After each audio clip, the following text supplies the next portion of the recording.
Ves dient la taula dels dos. Assenyalant el dit. Xavier, comença. Assenyalant el dit. Dues vegades u. Dues vegades u són dos. Dues vegades Assenyala damunt el dit. dues vegades tres són sis.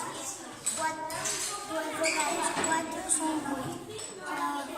Dues vegades cinc són deu. Dues vegades sis són 12.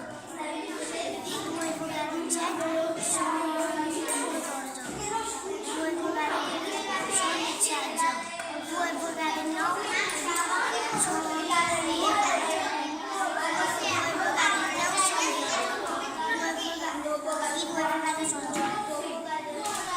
Construïu. Segueix i després construeixes.